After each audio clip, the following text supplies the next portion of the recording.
But for months, we talked about, is Joe Biden's candidacy even real? He's going to implode. He's going to get destroyed. And next thing you know, remember when I also said that the average muggle hasn't tuned in yet? Some of these late day of voting breaks were 15 to 20 points. Like in Texas, Bernie Sanders was up by a margin, post 50% reporting on the day of, by sometimes 15 percentage points, nearly 20 percentage points. But as all of the day of voters, the muggles that aren't super highly motivated, you know what I'm saying? The voters that are just going off of the DNC mailer cards and so on and so forth, literally showed up en masse for Joe Biden and gave him a late day of break that I haven't seen in my adult lifetime. But then to the point, like someone pointing out, and as you were saying, I mean, we weren't alone in saying Joe was out. People said Joe Biden should drop out after New Hampshire.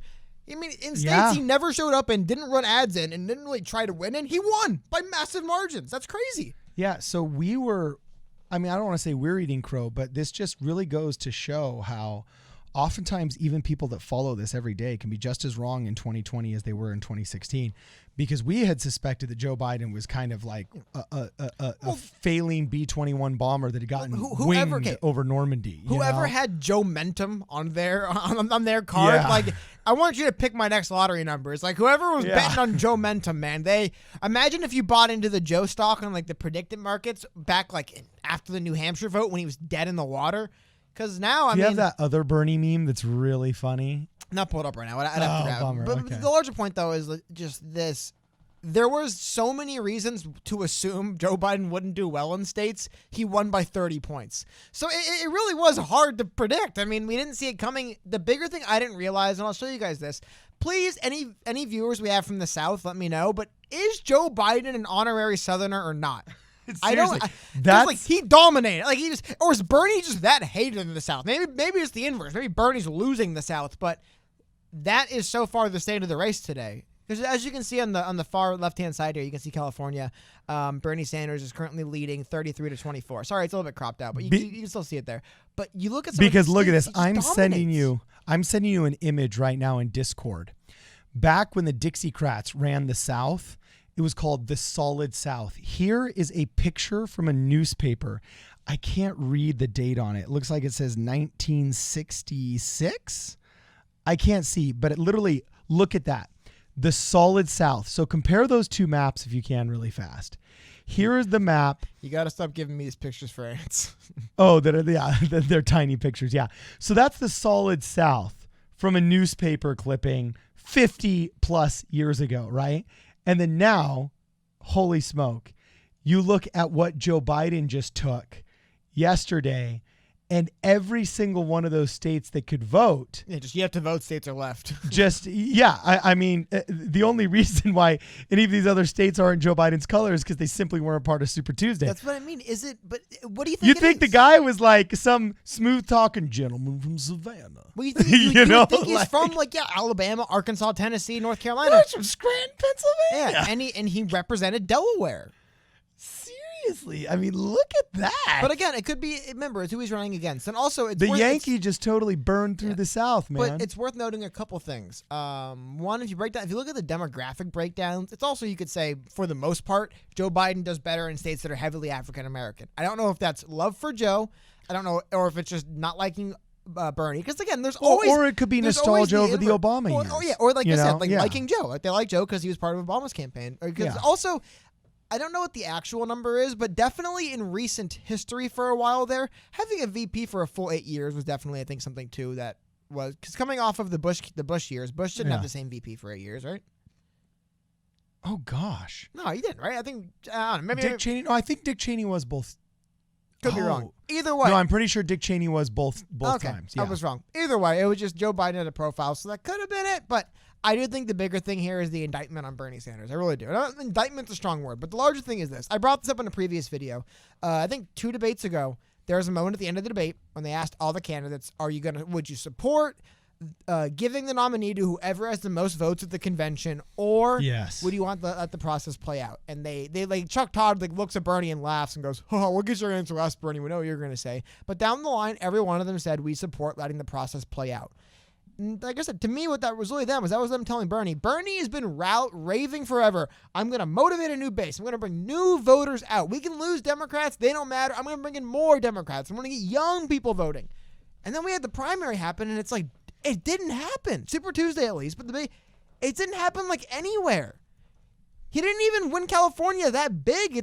9 points right now is the current lead. That's nice, but where... I definitely see Tom Perez sitting there going like, well, Bernie, where is this wave of voters? Yeah. Seriously, Michael Bloomberg resigned in shame, and he got 14% of the vote in California. Like, why didn't you dominate these states you told us you were going to? You know, I mean, look at some of the biggest margins of victory he had in the states he was given. His home state, Vermont, he won by 20 points. I'm pretty sure Joe Biden won Alabama by more points than that. I mean, yeah, but like Joe Biden's 63-16 victory in Alabama. Let me move this so you guys can see it better. Because that's the last thing I'm going to say about this particular thing is that this is Bernie Sanders needed to be. Oh, whoops, I didn't move it over. Sorry, but Bernie Sanders needed to be doing this in the states he won.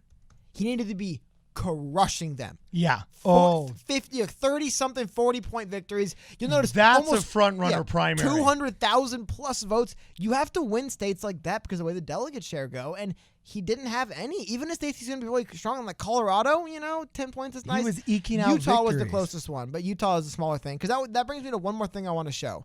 And this is something that Bernie Sanders is going to have to kind of... I wonder what he's going to say about this. I believe he has a rally coming up soon. But Bernie Sanders has been saying the entire time, and not just him, I'm not going to say like it's Bernie, but like there's been a movement that like, look, whoever has the most votes, why don't we just give them the nominee? Is that some crazy idea, right? Like whoever is leading in our votes, they're probably the most popular candidate, so why shouldn't the most popular candidate win? It's the argument for Hillary.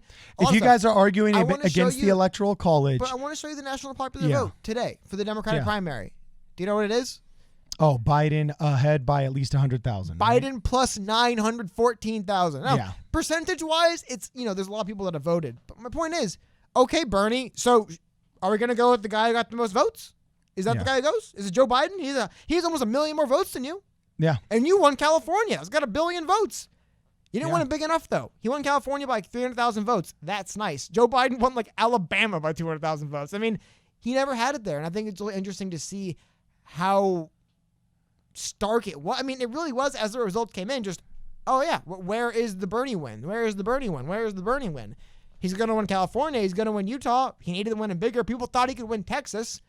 I wonder, I was joking last night, you could argue the Beto endorsement sunk Joe in Texas. I thought like but it looks like Joe's going to win Texas now as well. Yeah. So it's an interesting spot. I believe Bernie Sanders is going to take the stage to make an announcement soon. And we're looking at, because here's the other thing too, the way the delegates work and the way the system works. A lot of states to vote by March 17th, which is 13 days, 2 weeks from yesterday. Yeah. It should be locked up. Well, also there's one thing I would like to notice. We actually had to stop live streaming yesterday before all the results were in.